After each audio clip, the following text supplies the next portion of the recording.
The neon lights of Broadway may be some 2,800 miles away, but the road there often starts here on the campus of UC San Diego.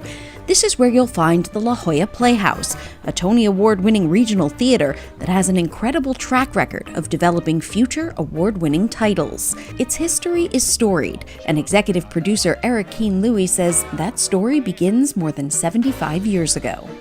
We actually started in 1947. It was Gregory Peck, Mel Ferrar, and Dorothy McGuire. It started as a summer stock for Hollywood luminaries, so people like Charlie Chaplin performed there and Eve Arden. Back then, it wasn't in this space, and it only lasted about 12 years before going dormant. When the theater company was eventually revived in 1982, it was with a renewed sense of purpose and a driving mission. It's in our mission to be a safe harbor for unsafe and surprising work. Love it. So much of the work that we decide that we want to produce actually is in conversation with what's happening in the country and the world right now. Whatever they're doing, it's working. Over the years, they've mounted 110 world premieres in their 3 distinct theater spaces and have had almost 36 shows go on to Broadway runs. Our last big hit here was a musical called Come From Away that went to Broadway all around the world, is on Apple TV+. Our artistic director, Christopher Ashley, won the Tony Award for Best Director. And so yeah, it's an incredible incubator for new work. It feels like the safe cocoon. And a very active one.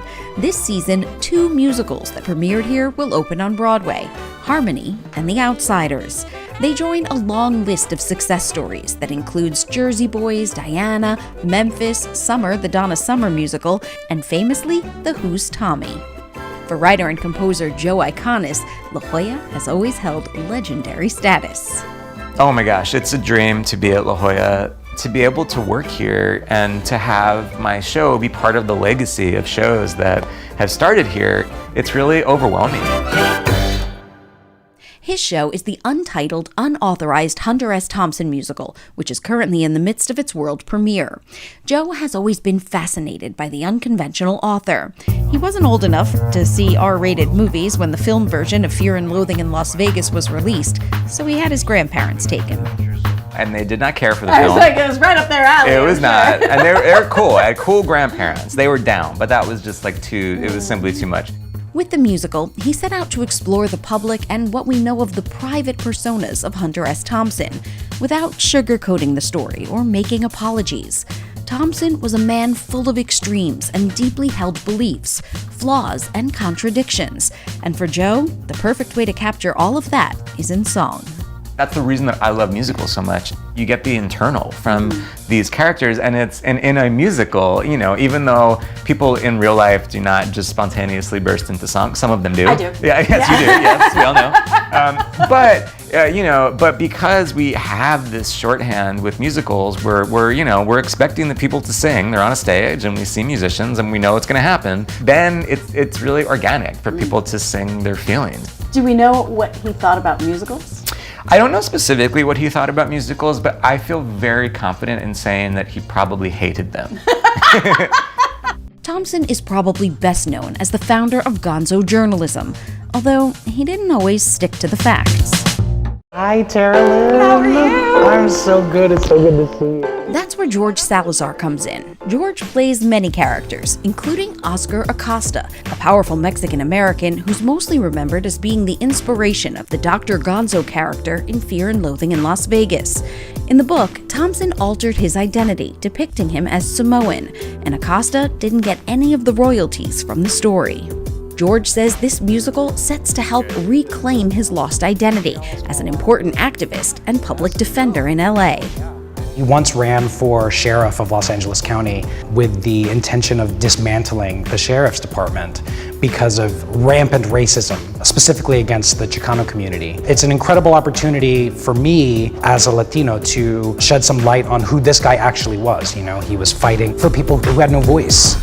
To help give Acosta back his own voice, Joe gave George a tour de force song called The Ballad of the Brown Buffalo. I'm the brown buffalo. I wanted to make his strength and his anger and his fire really at the forefront, and I wanted to give him a number that felt like a showstopper. This man gets to have, 5 minutes where he completely makes the audience forget who the hell Hunter S. Thompson is.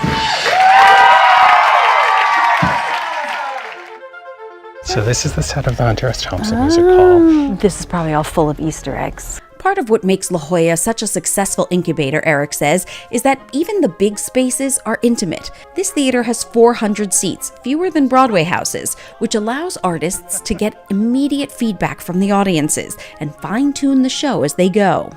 While they're fostering the creation of new art, they're also nurturing new artists. Not just a breeding ground for new works, Yeah. but a breeding ground for the next generation of theater makers. Theater makers, producers, designers, actors, everything that it takes, marketers, finance people, everything it takes to run a theater, because at some point I'm going to want to retire. And my hope is that there's an incredible generation of people who we're helping to guide who are going to be ready to take over. What do you think the purpose of theater is right now? I think theater is conversation. I think theater is about opening up dialogue amongst people about ideas and topics and subjects that we might have a really hard time doing when we're just talking about the subject. And I think it offers up an avenue to actually have a conversation about ourselves, our beliefs, through characters, which I really love. We're amongst hundreds of people who are watching an event that's taking place in front of us, performed by live people. That event only lives for that night, and we have to give our full attention to it. And I think it's a beautiful way of saying, let's celebrate a story and embrace a story and get off social media for a little bit of time. But then go on social media and tell people how much you liked it.